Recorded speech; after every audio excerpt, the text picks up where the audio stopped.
avait quelqu'un qui a dit que je peux pas jouer aux poupées, et après j'ai pleuré. Bienvenue sur Papatriarcat, le podcast qui réfléchit la parentalité au XXIe siècle en essayant de l'affranchir du modèle patriarcal. Le 14 octobre 2023, j'ai eu le plaisir de participer à la fiesta organisée par le Wonder Family Gang.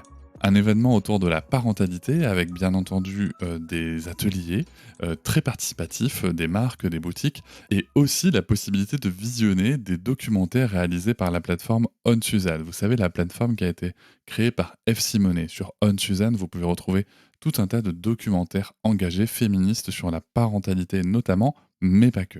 Autour de la diffusion de ces documentaires, OnSuzanne a organisé des tables rondes sur lesquelles j'ai eu l'honneur soit d'animer, soit de participer, et je vous invite à écouter aujourd'hui l'un des échanges. Dans cet épisode, ça va être la table ronde qui parle de Postpartum, bien entendu. Postpartum, le premier documentaire réalisé par F. Simonet, et nous avons pu échanger sur cette phase si délicate et si importante lorsqu'on devient parent. Je vous souhaite une très bonne écoute. Bonjour à toutes et tous, merci d'être là pour cet échange autour du postpartum.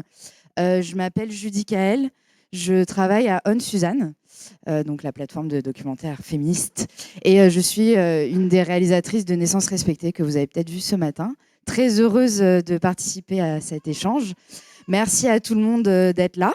Petit échange de 20 minutes entre nous et puis après on laissera la parole à la salle. Si vous avez des questions suite à la projection, n'hésitez pas à les garder de côté. Eve Simonet, donc réalisatrice de Postpartum de Big Bang Baby et fondatrice de la plateforme OnSuzanne, autrice aussi et maman. Soledad, on a pu entendre ton témoignage bouleversant sur tes 2 postpartums qui ont été difficiles, mais très différents l'un de l'autre. Donc, tu vas pouvoir nous en parler un petit peu plus.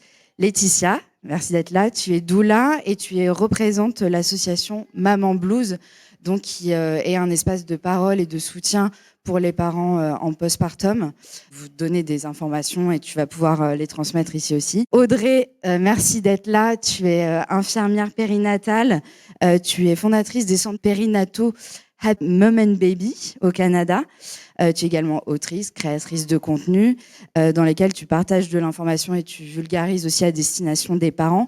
Et tu me disais tout à l'heure que tu as obtenu un nouveau poste et que tu es maintenant aussi cadre de santé en unité famille-naissance. Donc c'est l'équivalent des maternités au Canada, c'est ça. On a aussi Cédric qui a accepté notre invitation. Donc Cédric, tu es auteur, conférencier, créateur de Papatriarcat, un podcast féministe engagé pour les droits des enfants à destination principalement des parents. Donc merci à toi aussi d'être là. Je vais vous rejoindre dans le cercle. Peut-être commencer par donner la parole à la réalisatrice. Est-ce que tu veux nous pitcher un petit peu les 2 autres épisodes qu'on pourra retrouver, qu'on n'a pas vu là et qu'on pourra retrouver sur la plateforme? Oui, avec plaisir. Tu sais, tout à l'heure, quand tu m'as dit qu'il allait y avoir cette question, j'étais là, mais mince, je m'en souviens presque plus en fait de ce qu'il y a dans les épisodes 3 et 4. Parce que finalement, et c'est très représentatif aussi du chemin personnel que je fais avec ce postpartum, parce que maintenant Ferdinand il a 3 ans et que j'ai réalisé le docu quand il était tout bébé et que c'était aussi ça l'idée en fait, c'était vraiment à chaque fois de suivre les étapes de vie que moi je traversais et l'idée c'était vraiment à chaque fois aussi que je puisse beaucoup me livrer là-dessus, c'était pas un truc égocentrique, je pense pas. mais donc ouais, donc c'est un petit peu comme le postpartum en fait, j'en sors et je me souviens plus très précisément de ce qu'il y a dans les épisodes 3 et 4, même si je sais quand même dans les grandes lignes. L'épisode 3, il est plus sur les papas, même si j'ai eu du mal à trouver des papas qui étaient prêts à témoigner dans Postpartum et dans Big Bang Baby aussi. Et ouais, donc je crois que c'est le 3 aussi où on va au Canada, du coup, et on suit Audrey pour voir le travail qu'elle fait là-bas, mais surtout les différences aussi qu'il peut y avoir entre la France et le Canada, parce que les différences sont nombreuses.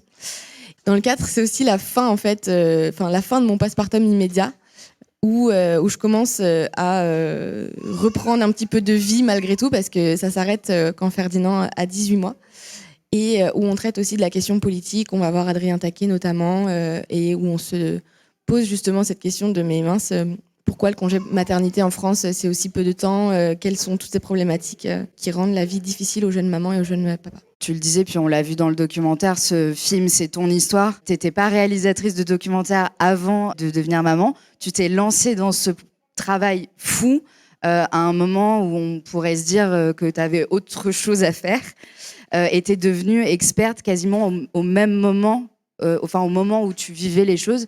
D'où venait ce besoin presque vital de faire ce documentaire et qu'est-ce qui t'a le plus révolté dans ce travail? C'est une question que, même moi, quand je regarde un petit peu en arrière et que je vois tout le travail qui a été abattu pendant cette première année de postpartum, et que je me souviens de la condition physique dans laquelle j'étais vraiment extrêmement fatiguée.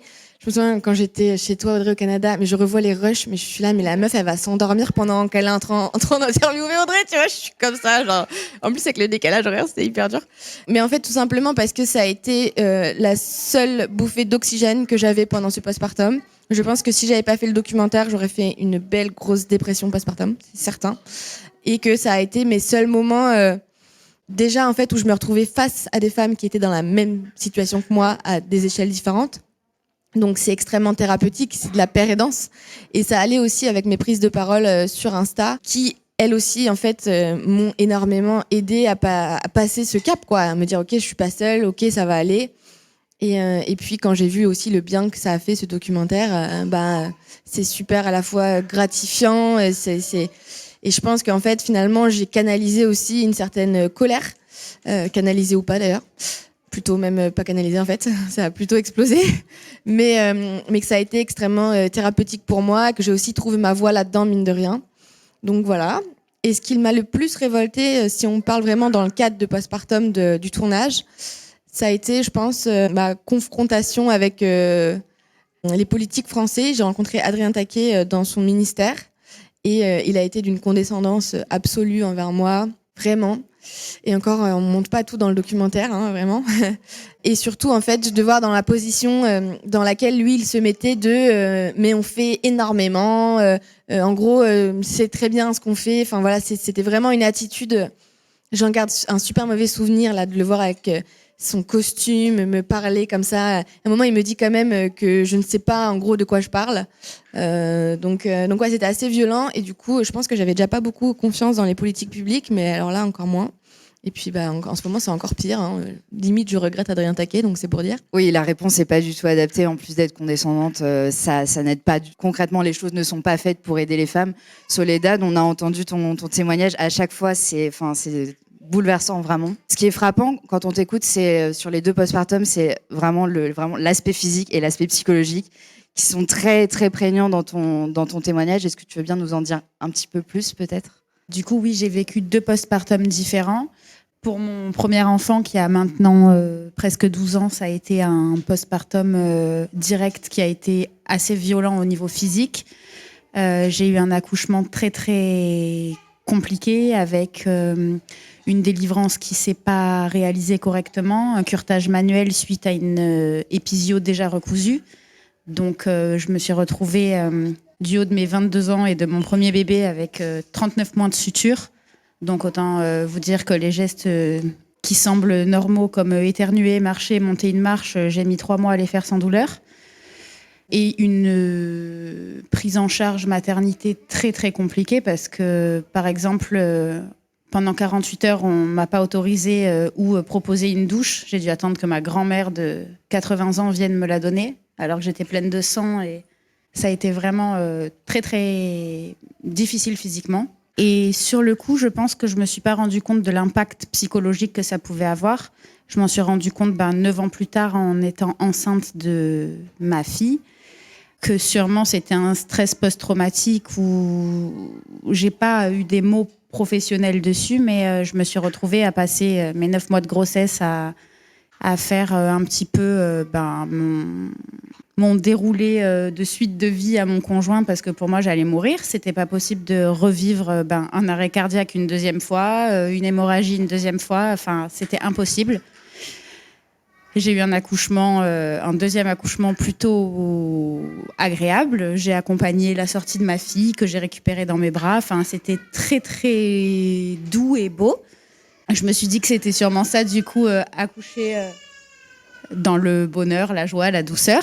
Et à la maternité, donc peut-être 3 heures après, je me suis endormie ravie. Hein, et quand je me suis réveillée 2 heures après, j'ai mis les pieds pour la première fois dans des troubles psychologiques et mentaux, parce que Je ne savais plus ce que je faisais là et qui était le bébé à côté de moi. Ça a été hyper chaud. Vraiment, quand je me souviens, parce que je me souviens très bien de ce moment-là où j'étais dans cette chambre de maternité à regarder ce bébé. Et en fait, je savais très bien qu'il était en train de se passer quelque chose de complètement anormal, mais je savais plus du tout ce qui se passait. Semble-t-il, c'est un effet des hormones. Je pense que même si j'ai été accompagnée, c'est ce que je dis dans le documentaire, sur le moment, en me disant c'est les hormones, etc., personne n'a insisté ou n'a provoqué un suivi psychiatrique ou psychologique ou je ne sais pas ce qu'il aurait fallu tout de suite. On m'a laissé rentrer chez moi et j'ai fait une jolie chute aux enfers. Je suis passée de ne plus dormir à de l'hypervigilance, à des cauchemars plus ou moins atroces. J'ai plus pu vivre le quotidien normalement avec mon enfant parce que j'avais peur sans cesse de ou la faire tomber ou mal la tenir dans le bain ou être une mauvaise mère. Et j'ai petit à petit fait des schémas de fuite ou de... Enfin, je ne sais pas comment mettre les mots dessus, mais j'ai fini par poser ma fille au sol sur une couverture et la traîner dans la maison tellement que j'avais peur que mon corps lâche et de lui faire du mal. Jusqu'au moment où je me suis sentie tellement vide, inutile et une mauvaise mère pour mon grand qui était déjà là et puis cette petite fille qui ne méritait pas ça que j'ai eu envie de sauter par la fenêtre. Et j'ai demandé à être suivie par une accompagnante en périnatalité qui m'a directement envoyé faire un suivi psy. J'ai été médicamentée et ça va. Non, mais vraiment, ça va beaucoup mieux. Ils sont grands, ils sont là, ils sont très beaux. Mais je sais que... encore maintenant, je suis toujours hyper émue et je sais que j'ai perdu un morceau de moi sur le chemin que je pense ne pas retrouver. Merci de partager ça avec nous et de ta générosité. Audrey, toi, en tant que professionnelle de santé, quand tu entends ce témoignage-là, est-ce que tu aimerais réagir ? Est-ce qu'il y a des choses qu'on pourrait envisager, qu'on pourrait mettre en place ? Alors déjà, ça porte un nom médical, ce qui s'est passé. Ça s'appelle une psychose puerpérale. On en entend peu parler, mais c'est une dépression, c'est une décompensation psychique qui survient en postpartum. Donc on voit des mamans qui décompensent avec un terrain psychologique qui est déjà fragile en fait. Et la maternité est juste venue en fait accentuer un petit peu cette fragilité, cette vulnérabilité. Puis on appelle ça une décompensation vraiment psychiatrique. Moi, la colère que je peux avoir, c'est que tout le monde devrait le savoir. On devrait pouvoir informer les familles à défaut de leur apprendre dans les cours prénataux. On parle beaucoup des positions pour accoucher, la douleur, l'accouchement. On parle vraiment des choses factuelles et basiques, mais on ne parle pas en fait du remaniement psychique qui est en train de se dérouler quand on devient mère. Et ça, je le regrette vraiment beaucoup parce que nos cours prénataux français sont très bridés, très bordés. On a peu de marge de manœuvre, ils sont délégués et ils sont quasiment uniquement faits par un corps de métier, les sages-femmes en France. Et comme on l'a vu dans ton documentaire, les sages-femmes ne peuvent pas porter tout toutes seules. Et notre culture de soins n'est pas du tout inclusive. Il y a un clivage qui fait qu'on n'est pas du tout coopérant et collaborant dans les soins. Moi, c'est ce que je regrette en tant que professionnelle française et c'est ce que je suis allée chercher au Canada. Donc, en fait, quand tu dis... Quand on dit qu'on a perdu une partie de soi, finalement, tu as gagné une partie, tu as gagné une nouvelle partie de toi parce que devenir mère, c'est une nouvelle identité. Donc, en fait, tu as laissé quelque chose derrière, puis tu as adopté quelque chose de nouveau, ce nouveau rôle. Et en fait, cet accompagnement psychologique et psychique, il est complètement négligé en France notamment, et je te dirais de manière quand même internationale, parce que même si on a l'impression que c'est l'Eldorado de partout dans le monde, et notamment au Canada, où il y a des choses qu'on aborde, qu'on ne va pas aborder en France, parce que c'est qu'une question de moyens financiers, je vous rassure, c'est pas une question de politique générale, c'est juste qu'on a plus d'argent. C'est tout, du coup, que l'accent est mis, en tout cas les budgets de la santé sont énormes, la valorisation aussi des métiers de la santé sont beaucoup plus valorisés, donc je fais le même travail au Canada et en France, mais pas pour le même salaire, donc bien sûr que j'ai pas le même, j'y vais pas avec les mêmes entrains. Enfin, je veux dire, on supporte moins de charges professionnelles. Donc, oui, je peux passer du temps avec mes familles. Quand j'ai monté une clinique privée, mais je suis aussi en structure. En structure, quand je suis arrivée la première année, donc on fait de l'obstétrique, parce qu'il n'y a pas de sage-femme en hôpital, on m'a dit, t'as 4 familles pour ce soir. J'ai 4 familles? Mais c'est tout? 4 familles, c'est-à-dire ça ne représente rien. J'ai 4 familles sur 8 heures de travail à m'occuper. Donc je peux m'asseoir dans la chambre avec elles, je peux accompagner leur allaitement, je peux prendre en charge leur côté psychologique, je peux m'asseoir avec elles, ce que je ne peux pas faire dans le service hospitalier français. Et ça, comme tu dis, c'est en lien avec nos politiques, donc on ne pourra pas les changer. Et je pense que la question me sera posée tout à l'heure, le pourquoi du comment, parce que j'ai aussi une petite idée, je vous le dirai tout à l'heure, mais la réaction que j'ai, c'est qu'en fait, ce qu'a vécu Soledad, en fait, on n'aurait pas pu le changer. D'accord, on n'aurait pas pu le changer. Par contre, on aurait pu l'accompagner.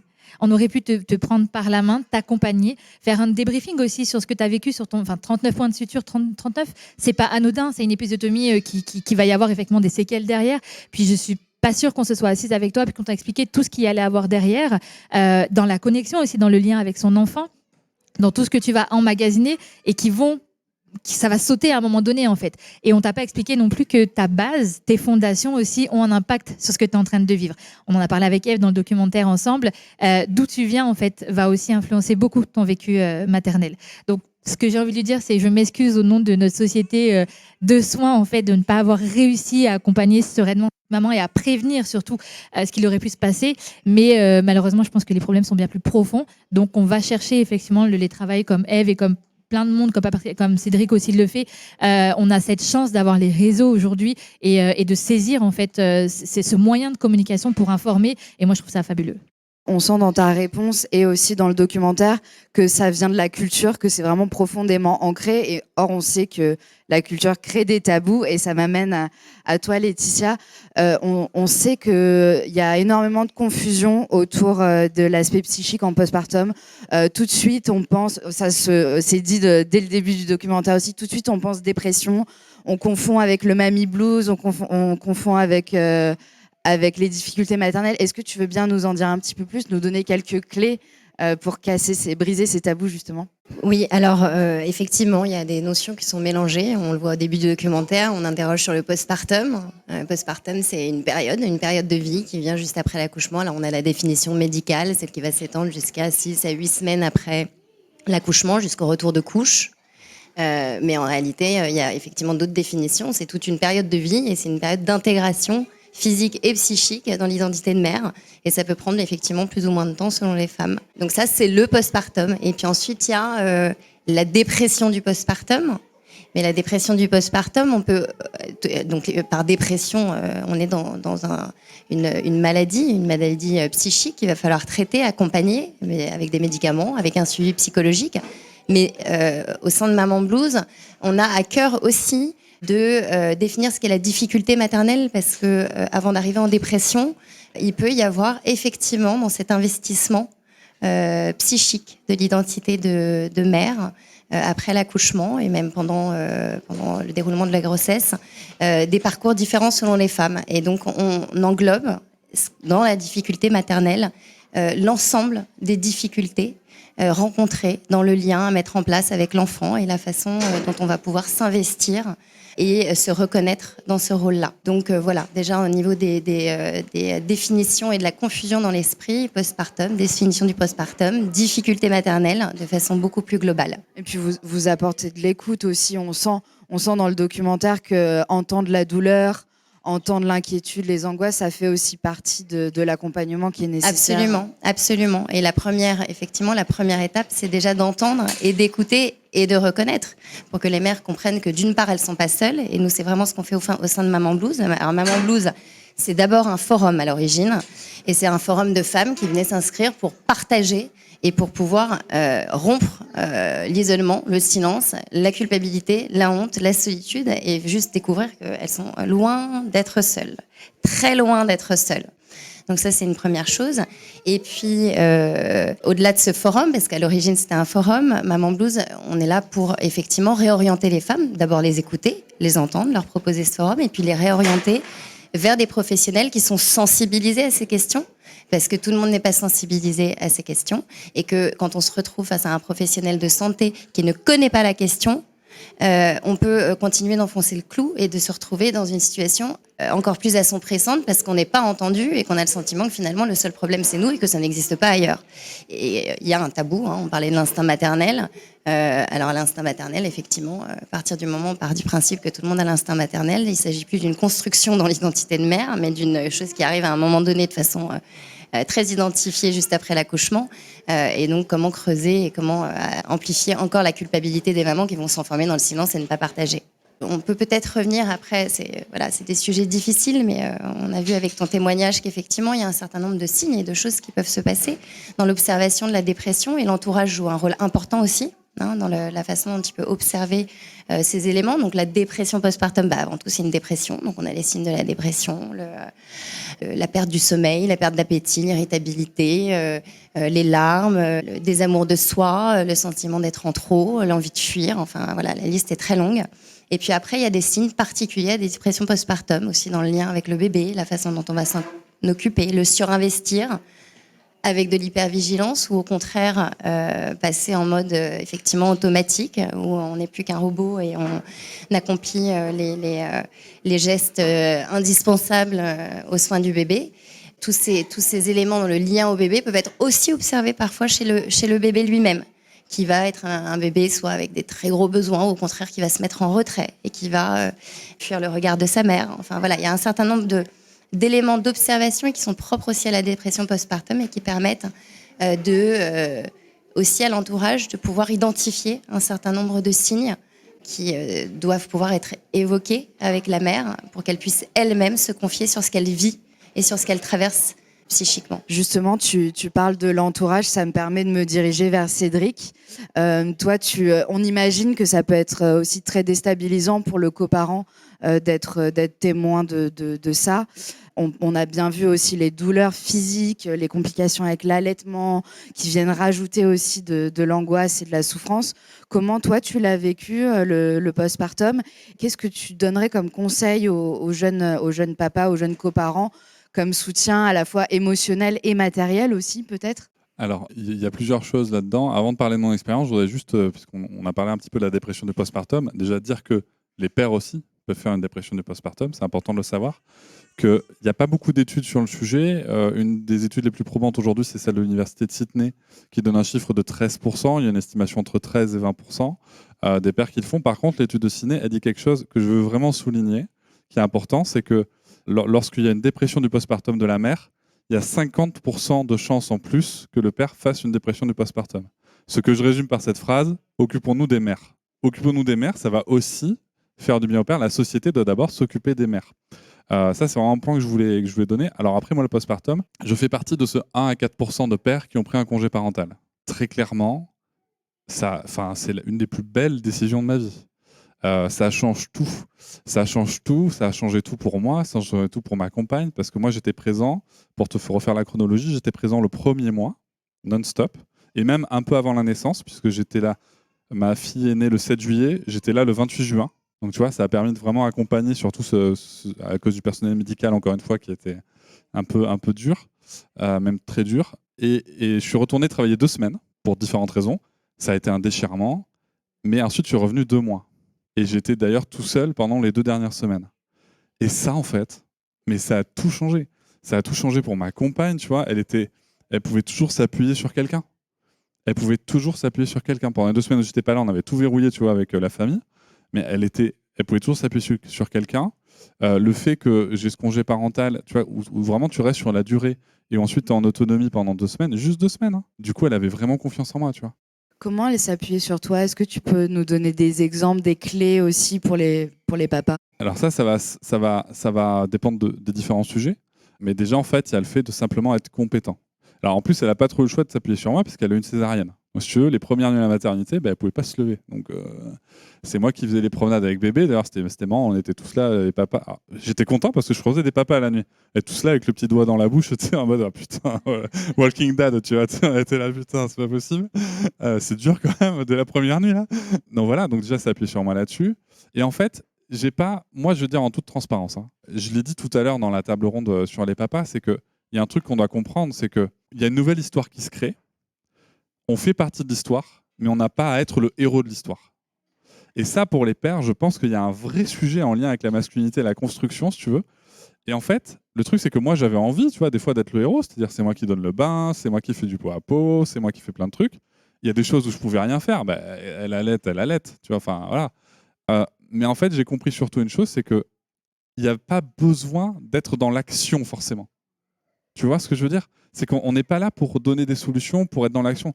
Bien entendu qu'on va s'occuper de la maison, on va s'occuper de la nourriture, on va s'occuper de donner de l'eau, de donner à manger à la maman.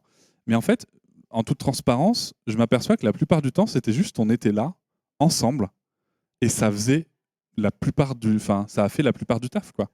Parce qu'après, le reste, bien sûr qu'on a mis en place des choses par rapport à la charge mentale et tout, mais le simple fait d'être ensemble, de ne pas se savoir seul, ça a tout changé, j'ai l'impression. Je sais pas, enfin, c'est vous les mamans, mais tu vois, j'ai vraiment l'impression que pour ma compagne, ça a tout changé. Et ça n'a pas empêché que la séparation avec sa fille a été dure quand elle a repris le travail.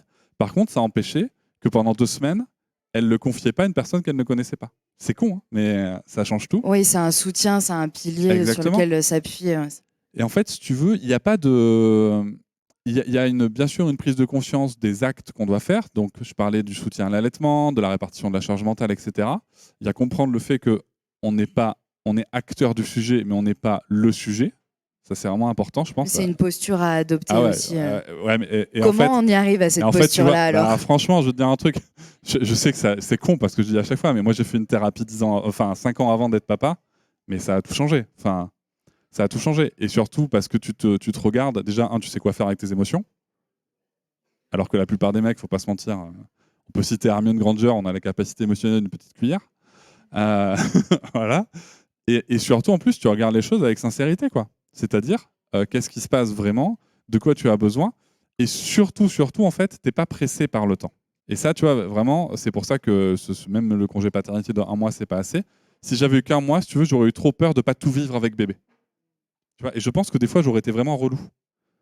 Alors que là, en 3 mois, tu vois, je me suis dit, bah, j'ai le temps, tu vois, de voir des trucs, de faire évoluer. En plus, on va pas se mentir, et ça, je pense qu'il faut être très clair avec les papas. Tu vois, dans cette histoire, on est acteur, mais on n'est pas le sujet. Les premières semaines, bébé, il est collé à maman, tu vois. Enfin, surtout avec l'allaitement. Enfin, tu vois, je veux dire, faut pas mentir au père là-dessus. Les toutes premières semaines, on fait pas grand-chose. On est vraiment l'intendant de la maison, tu vois. Je dis pas qu'on n'est pas un parent important. Je dis juste que notre rôle, c'est plutôt de l'intendance, quoi. On est là pour soutenir. Et après, on va prendre un peu plus de place. Je voulais juste réagir justement sur ce que tu dis parce que je trouve ça évidemment très juste et pertinent. Mais c'est que aussi, je pense qu'en fait, c'est que le père se retrouve dans la position où c'est lui qui doit donner du soin à ce moment-là. Et qu'en fait, on n'a pas élevé les petits garçons dans ce sens. Le soin, normalement, c'est quelque chose qu'ils connaissent très peu. Et puis, ça m'a passionné d'ailleurs dans Big Bang Baby, justement, d'aller comprendre aussi pourquoi ça est en lien beaucoup avec les jeux qu'on propose aux petits garçons et aux petites filles. Les petites filles, ça va beaucoup être les poupées, etc. Donc, ce qui valorise énormément le soin. Les garçons, petites voitures, la guerre, les jeux, etc. Et en fait, c'est ça, c'est que là, on les met dans une position où je pense qu'ils ne savent pas comment faire. Et c'est pas de les excuser, de dire ça ni rien, mais c'est juste de dire, en fait, on les met dans cette position où c'est les caregivers, mais qu'ils n'ont jamais été formés au caregiving. C'est-à-dire qu'en fait, tu vois, si je devais schématiser le truc d'une manière très globale et très rapide, c'est que on nous demande d'être, tu vois, imagine ce récit du héros qu'on nous sert depuis qu'on est tout petit garçon. On doit être le héros. Donc le héros, il sait s'occuper de son enfant. Tu vois, il sait. Sauf qu'en fait, en réalité, on nous a pas appris, nous. Parce que si on s'occupait d'un poupon quand on était bébé, on nous disait « Oh mon Dieu, il va être homosexuel ». Osons le dire. Et, alors qu'en fait, on s'en fout par ailleurs. Mais bon. Et si tu veux, on a ça. Sauf qu'en fait, du coup, si on reconnaît qu'on n'est pas à l'aise dans ce rôle, qu'est-ce que c'est ? C'est aussi être vulnérable. Sauf qu'en fait, être un homme aussi, c'est ne pas être vulnérable. Donc en fait, on peut être très vite enfermé dans ce cercle vicieux de construction de masculinité hégémonique et toxique, et on s'en sort pas. Et donc, il faut vraiment, ça va passer par changer les modèles, quoi. Oui, et encore une fois, ça nous prouve que l'intime est bien politique et grave. que le politique est intime et tout ça. Donc, super. Merci beaucoup. Très belle conclusion. Je voudrais laisser la parole à la salle pour les, 10 minutes qui restent. On a pris beaucoup de retard. On a la boum des bébés aussi après. C'est important, la boum des bébés. Est-ce qu'il y a des questions dans la salle pour nos invités ? Oui. J'aimerais bien savoir les signes du postpartum masculin, parce que ça m'interroge. Les signes de la dépression du postpartum masculin, alors ils sont très intéressants parce qu'ils viennent chercher la masculinité. Je m'explique. ça va être irritabilité, très très forte, crise de colère. En fait, en gros, ce qu'il faut bien comprendre, c'est que ce que ça déclenche, et en tout cas ce qu'il y a dans les témoignages, notamment de l'étude de Sydney, c'est que les hommes se retrouvent avec des réactions quasiment uniquement de colère. Et c'est intéressant parce que y a, du coup, cette étude elle est en train d'être encore plus poussée pour comprendre la construction des mecs qui ont participé, justement parce qu'en fait, ils ont une construction émotionnelle qui est totalement incomplète, en fait. Et que le simple fait d'avoir une construction émotionnelle complète aurait peut-être pu leur éviter la dépression du postpartum.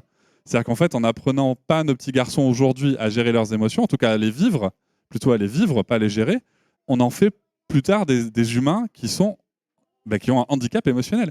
Et ça va venir jouer sur la dépression du postpartum, du père, de la mère, etc. Et donc les signes sont ça. Profonde irritabilité, beaucoup de crises de colère et une distance prise avec la famille. Et ça, vraiment, c'est un vrai signe parce que la société nous dit que c'est normal que le père prenne de la distance, alors que du coup, dans l'étude de Sydney, on voit que ça peut être un signe de souffrance. Et le modèle social fait qu'il y a plein de dépressions du postpartum paternel qui sont juste pas détectées. Parce qu'en fait, c'est rentré dans des codes, on va se sentir en sécurité. Parce que les comportements sont justifiés culturellement, en fait. Exactement. Ça nous arrange aussi Exactement. de penser ça. Exactement. En France, Ouais. dans un pays comme la Norvège, par exemple, Tristan Champion en parle d'ailleurs très bien dans une interview, je ne sais plus laquelle, si un père veut vite retourner au travail, on va lui envoyer quelqu'un pour lui parler de sa santé mentale, en fait. Dans les baby clash, on parle beaucoup des baby clash, des séparations quand j'accueille un bébé. Et très souvent, en fait, ça vient d'une mauvaise interprétation. Maman a l'impression que papa, en fait, ne s'occupe pas de son enfant, n'est pas là. Ça clash, en fait, mais finalement, c'est simplement parce que papa, elle attend en fait des choses d'une personne qu'elle n'est pas capable de donner, en fait. C'est-à-dire qu'on attend d'un coparent, surtout d'un homme masculin, des choses qu'il n'est pas capable de donner parce qu'il ne sait pas faire, en fait. Il n'a pas les outils, il n'a pas les codes, il ne sait pas. Il est lui aussi dans une situation vulnérable, mais il ne sait pas comment faire. Puis nous, en tant que femmes, on va attendre de lui ce qu'il n'est pas capable de faire. Donc en fait, ça crée un fossé où au final, on ne se comprend plus, on clash, en fait. C'est ça. On ne parle pas la même langue de toute façon. On parle une langue très émotionnelle, très soutenue par nos hormones, en fait, qui ont des façons de communiquer différentes. Et l'homme parle avec un langage émotionnel beaucoup moins important. Donc, en fait, c'est vraiment, voilà, on ne parle pas la même langue. Et pourtant, on pourrait parler la même. On pourrait trouver un canal de communication qui nous permettrait de communiquer correctement quand on accueille un enfant. Est-ce que tu as des idées, des petites solutions, de choses qu'on pourrait mettre en place pour arranger ça L'idéal, ce serait la thérapie prénatale. Moi, j'ai essayé d'œuvrer pour ça il y a une dizaine d'années, où en fait les consultations prénatales, en fait, pour prévenir en fait la stabilité psychique ou pas du parent. Bien évidemment, on m'a répondu qu'on n'avait pas le budget pour ça, que ça servait à rien. Mais et c'est pour ça que je suis partie au Canada d'ailleurs, c'est parce qu'en fait je trouvais pas de réponse à cet intérêt-là ici. Et en fait, sincèrement, ce serait la thérapie prénatale. Pour moi, ce serait quelque chose, dès qu'on envisage de faire un enfant, ce serait d'aller aller soigner cet enfant intérieur qu'on est, aller solidifier nos fondations et travailler dessus pour accueillir l'enfant dans les meilleures conditions psychiques, pas matérielles, possibles. Justement, pour rebondir à ce qui est évoqué, comment on fait pour sensibiliser un parent, une maman, mais aussi un coparent, pendant la grossesse, sur ce sujet qu'est le postpartum? C'est une vraie question. Il y a 2 livres. Il y a Tu vas être papa de moi et Tu deviendras mère de Audrey Njefé. Non, la naissance d'une mère, mais que j'ai coécrit avec Julie Maurice. Mais on parle pas beaucoup des coparents parce que moi j'ai du mal en fait à voir comment est-ce que on peut. Enfin, je pense qu'on peut pas forcer les gens à s'intéresser et à s'ouvrir quand ils sont pas prêts. Là-dessus, je suis totalement en phase avec la réponse de Eve. Et de toute façon, toute personne qui connaît un peu l'accompagnement de l'humain vous dira qu'on ne peut pas forcer une personne à changer. Cela dit, aujourd'hui, ce qu'on a en droit de se poser comme question dans la société, sur le sujet social et politique, c'est où sont les séances de préparation à la paternité? C'est tout, tu vois. À partir de ce moment-là, on dit aux pères que leur place n'est pas de s'occuper de l'enfant. Et c'est pour ça que j'entends bien qu'il y a des pères qui ne font pas le job pour X ou Y raison, mais socialement, le message qu'on leur passe, c'est que ce n'est pas leur place. Merci beaucoup à toutes et tous. Merci. Je vous remercie de m'avoir écouté. Je vous invite à vous abonner au podcast sur votre plateforme préférée et à me retrouver sur Instagram, TikTok, Facebook et sur le blog papatriarcat.fr. À bientôt.